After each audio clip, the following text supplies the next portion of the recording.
बात एक ऐसी एक्ट्रेस की जिन्होंने इस इंडस्ट्री में शुरुआत की एज ए सिंगर, और जब एक्टिंग की बात आई तो जिद पकड़ ली।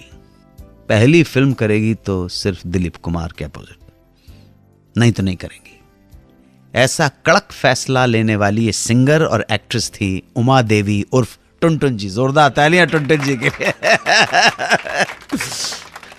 गायिका के तौर पर आई थी, बाद में एक्टिंग की तरफ मुड़ गई। दिलीप कुमार के साथ काम करेंगे। जब ये बात टुनटुन ने अपने मुंह बोले भाई नौशाद जी को बताई तो बहुत हंसे, खिलखिलाए। और एक बार जब नौशाद साहब को ऐसा मौका मिला तो उन्होंने दिलीप कुमार को बताया कि भाई टुनटुन जो है वो अपनी पहली फिल्म आपके साथ करने की जिद लगा बैठी है। वो अड़ गई है कि एक्टिंग तभी करेगी जब आप उनके साथ फिल्म करेंगे। दिलीप कुमार ने कहा अगर ऐसी बात है तो मौका आने दीजिए, मैं उनके साथ काम करूंगा। और साहब ये मौका आ गया 1950 के अंदर, जब फिल्म बन रही थी बाबुल। तो दिलीप साहब के कहने पर इस फिल्म में टुनटुन जी के लिए अलग से रोल लिखा गया, ध्यान रखिएगा, और नाम रखा गया टुनटुन। और इस तरह टुनटुन यानी उमा जी की यह हसरत की दिलीप कुमार के साथ ही अपनी एक्टिंग की शुरुआत करेंगी, पूरी हो गई। और मैं आपको बता दूं कि उमा देवी को यह नाम टुनटुन भी दिलीप कुमार साहब ने दिया है। उनका नाम तो उमा देवी था, उमा देवी के रूप में वो गाने गाती थी, तभी तो नौशाद साहब से मुलाकात हुई थी। दिलीप साहब ने उनको नाम दिया टुनटुन। अब सीन करना है। सीन यह था कि दिलीप साहब को एक खड़ी हुई चारपाई के इर्द गिर्द भागना था और टुनटुन जी को दिलीप कुमार को पकड़ना था।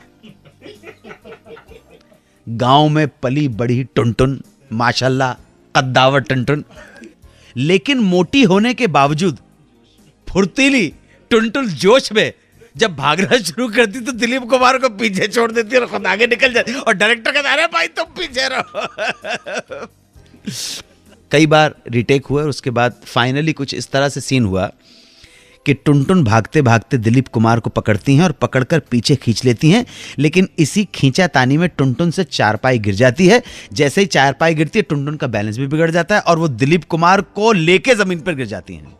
हालांकि ये सब चीजों का जैसे हुआ है वो सीन का हिस्सा नहीं था, मगर जब ये नेचुरली हो रहा था तो डायरेक्टर साहब को लगा जब हो ही रहा है तो ठीक है रख लो।